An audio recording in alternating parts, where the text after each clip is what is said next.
What's up everybody, JJ Shankles, the Goat Toasters here again.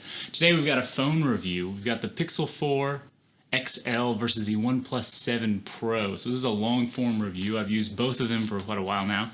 I had the OnePlus for about 6 months, then I switched over to the Pixel 4 because I got it on sale, used, and it was about the same price. I think these are both amazing phones if they're priced similarly. At initial launch, I think the Pixel 4 XL was way overpriced, and that's why I went with the OnePlus phone.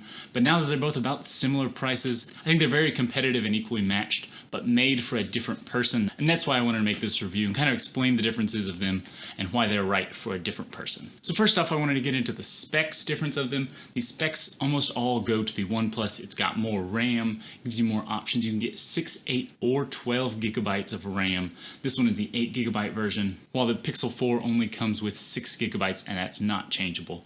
The Pixel also lacks in storage. You can only get 64 or 128 in storage. The OnePlus, you can get up to 256 gigabytes of storage. That's what this one has, which is a ton of storage in a phone. You can put as many pictures, videos, store as many apps on this as you want, and you're probably not going to fill it up. It's going to take a lot of storage to fill this up. They both come with very large screens. Both come in at 90 Hz refresh rates, both Quad HD+, but the difference is OnePlus curved their screen, while Pixel 4 did not curve their screen. It's flat screen versus curved screen here. And it's a little difference of use case. The curved screen is really beautiful to look at, but you sometimes get accidental touches on the side, and you can't use the swipe navigation. You will have to use the 3-button Android navigation that's standard for older phones. With a flat screen, I can use the swipe navigation consistently, and it works. And I've really enjoyed using it, not having to use the 3-button navigation from before. You can actually swipe up from the bottom, and swiping from the side to go back to previous pages of apps just works really well. And so it really comes down to preference. It's not as curved as some other phones, and so it's not as big of an issue as I thought it would be initially, but it is a little factor. If you want flat screen, you have to go with the Pixel 4. The biometrics authentication of these phones is going to be different, with the OnePlus having an in-fingerprint scanner. You just scan right on the middle. You put your thumb right in the middle of the screen, and it scans, opens up the phone. Works well on almost every single app. Whereas the Pixel 4 removed their back fingerprint scanner that was classic on all the Pixel phones and put face detect on here.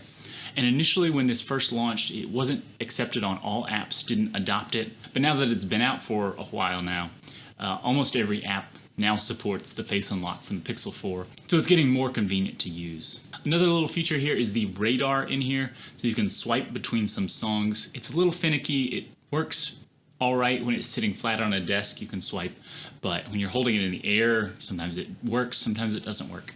So that can be a little finicky. The OnePlus side of the radar is the silence of an alarm. When an alarm is going off, it detects as you're reaching for the alarm. So while you're deciding if you want to snooze that alarm or cancel that alarm, it'll quiet the alarm for you and give you that moment to think about it right in the morning, which is a really nice thing instead of it blaring at you and you just kind of making a choice real quick. So I do like the radar for that feature. Beyond specs, a lot of the phone is the usability, how much you enjoy using that phone and how much it allows you to do what you want to do with a phone. And usability is a toss-up between these. The speed goes to the OnePlus. This is the fastest phone with high RAM, high refresh rate. Opening up a bunch of apps, it just works really well. It opens apps quickly, it loads pictures quickly. It's just a very fluid user interface, and the Oxygen OS that's installed on here is very stripped down, very minimal, very similar to the bare Android experience you get of the Pixel, but just usage is a little bit faster. But the Pixel is no slouch on speed. It does have the 90 Hz refresh rate, but sometimes it just seems to get bogged down and works a little bit slower than the OnePlus. This is just comparing two lightning fast phones. This one's going to be slightly slower. Still could beat out most normal phones. Other oddities of usage is the Wi-Fi in the OnePlus. Sometimes the Wi-Fi would just drop when I was holding it. Playing a game, you're kind of like wrapping the whole, where some places I would put my hands and I think I was blocking Wi-Fi antennas. They're supposed to be all over the phone, but somehow I think I was blocking the Wi-Fi antennas and Wi-Fi would kind of dip occasionally, whereas I've never had that issue with the Pixel. It's a small thing that you don't really notice until it drops sort of consistently with the OnePlus, but I've never had it drop Wi-Fi with the Pixel 4, so I don't know if it was just something for me or just an oddity that happened a couple times. Again, with usability is what you get used to with a phone. If you're used to face unlock, and once you get used to using it, it becomes your new normal and you don't notice it anymore. If you're used to a thumbprint scanner, and you get used to using an in-screen thumbprint scanner, then that becomes your normal and that's what you expect. But I think usability in the end comes down to what type of user you are. If you're a power user who wants to configure everything, take full control of your phone, and make it the best tool it can be for you, OnePlus really puts all the tools in your hands, very easy to get to,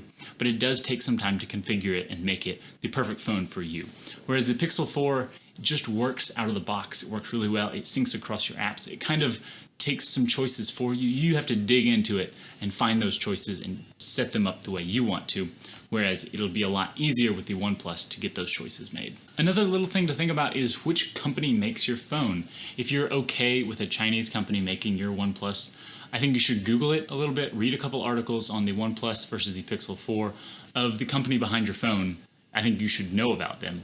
And Google is one I know already has a lot of my data. I use Gmail, I used to use Google Hangouts, I use just a lot of Google apps, and so they already have a lot of my data, and I know them and I trust them a little bit more than OnePlus, and so that's just something to consider, maybe in your use case, whether that matters to you. They're both great phones. I think they're both very large companies, but I did want to mention it in this review. Now on to a big part of phones is the camera. A big difference between modern phones is how their cameras work, and a lot of that becomes software related.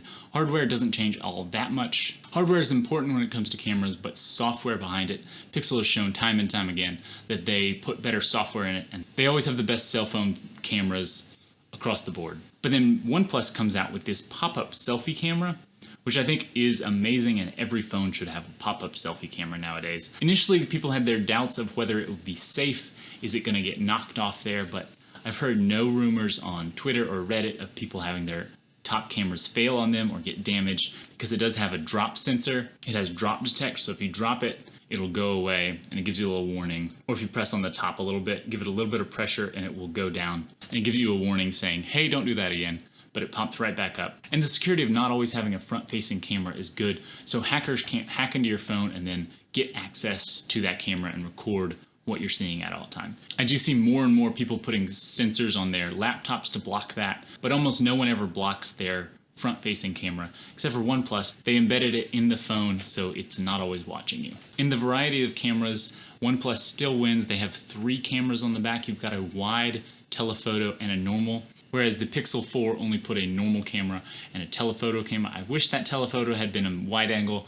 I feel like I would use wide angle way more because you can digitally zoom. I know it's not going to be as good as an optical zoom. When I had the OnePlus, I would use the wide angle way more than I would the telephoto option. And here I'm going to insert some pictures of usage between them, kind of how they look, some quick pictures. I feel like the big difference when it comes down to these phones is the Pixel 4 always takes a good picture, and the OnePlus can take a good picture. Whereas often, if you just try to pull it out and try to take a quick picture, it'll take a bad picture. And if you try really hard and get the lighting right, it can take a good picture, but still probably wouldn't be as good as the Pixel 4. So here's some examples of you can actually compare them yourself. I'm going to put some shots up here.